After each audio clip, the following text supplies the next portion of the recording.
Big time middleweight fight on this UFC Vegas 75 card. We have the real debut of England, CLD, Cristian Leroy Duncan, the former Cage Warriors champ, and he's taking on Superman Armen Petrosyan, a guy who's co-main evented a UFC fight, a guy who appeared on Dana White's Contender Series, a guy who can really get it done. The former world champ in Muay Thai, Armen Petrosyan. Not that Armen Petrosyan.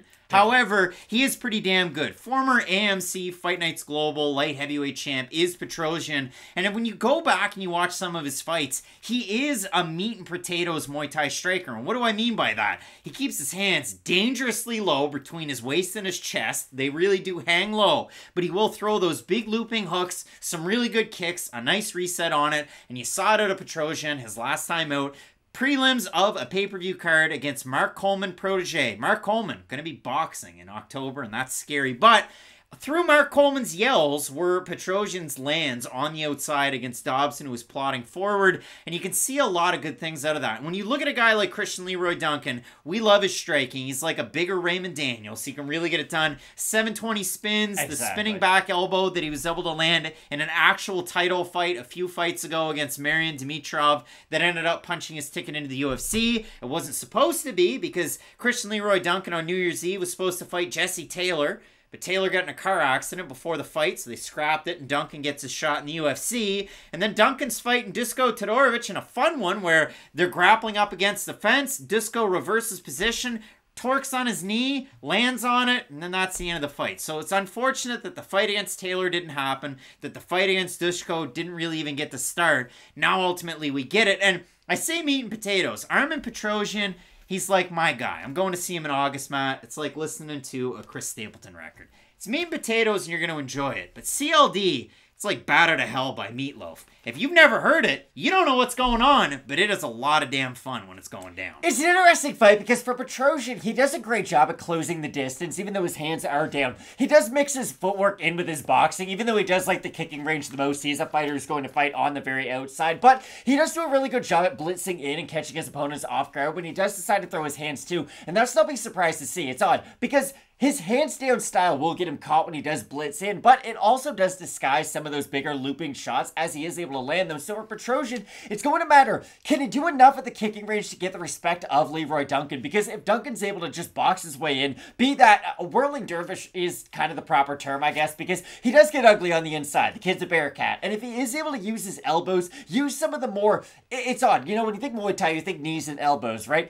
Petrosyan, I would say, is more likely to throw kicks from the outside and then kind of lean in with his boxing, whereas Duncan is going to throw more elbow and knee techniques, so I do think the inside is where Duncan can have a lot of success. It's like if you took Rod Tang and took his skills down the middle and gave one to one guy and one to the other. You know what I mean? Well, for Petrosyan, you would assume, oh, Muay Thai, you're going to think about a lot of the elbows, but I think on the inside, if Duncan's able to get it into the clinch, not only does that, A, limit the movement of Petrosyan, but it's going to help him land some of those more in-tight power shots that he is well known for. Now, if you look at it for Petrosyan, under the Endeavor banner, Contender Series, and in the UFC, the takedown to defense, it's bad. 4 of 16 takedowns has Petrosyan defended successfully. That means that 12 of them he's given up. And if you look at it for Petrosyan, everybody's going to try and take you down. It's the Holly Holm hallmark. He fights Kolev over on Contender Series. He gets that win over there. He then beats Gregory Rodriguez by split decision. He loses to Caio Bajalio, where he does get taken down and held down. That's a good fighter, though. And then he beats AJ Dobson. If you look at it for Cristian Leroy Duncan, the Jadi Milan fight is one where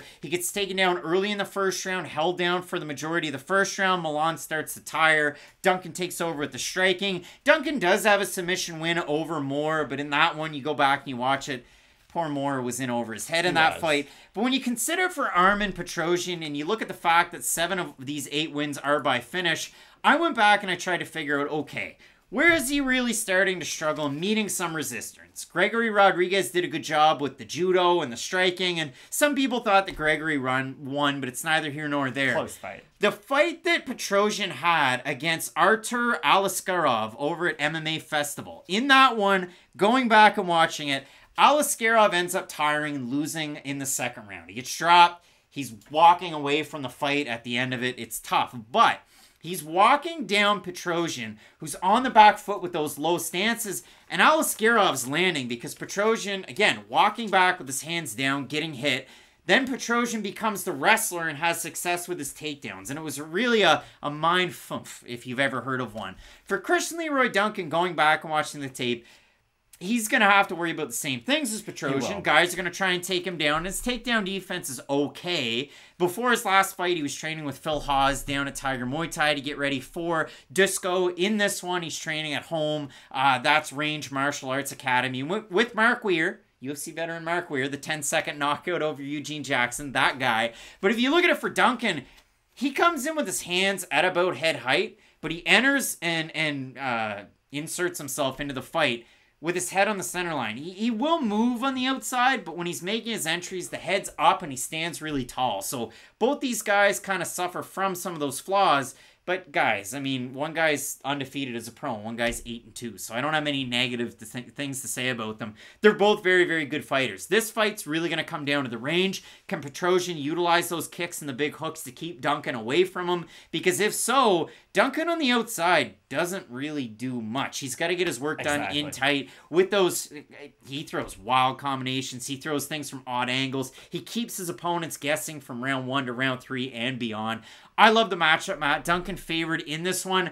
I have no idea where the fan vote's going to be, so I'm going to let you set it on Tapology. I'm going to set it at 60% Duncan. I'm going to say over on that one. I think the fans like Duncan. 655 total votes, 77% Duncan, 39% by decision, 54% by knockout. For the 23% that have Petrosyan, 73% by decision. I think Petrosyan can cause Duncan a lot of issues that a guy like Dushko wouldn't have in the last matchup, getting ready for that one. I have the underdog in this fight. I didn't think I was going to heading into this, but upon further film study, I just think Petrosyan's not going to get hit a lot on the outside, but I'm going to say this too. I don't know if he's going to land a bunch of crippling shots either. Like, I think this could be a bit of a chess match from the outside because both guys are such talented strikers, and I think Duncan realizes, hey, if I do just blitz my way in without being cognizant of the dangers in front of me, Petrosyan can land a big bomb and end the fight quite rapidly, so I'm going to have the slight underdog Petrosyan. Give me Paradise by the Dashboard Light. I like CLD in the matchup because I've seen Petrosyan, he's done a really good job at mixing in his strikes and mixing in his combinations. He will rip one to the body to then follow it up with a kick. You saw that against AJ Dobson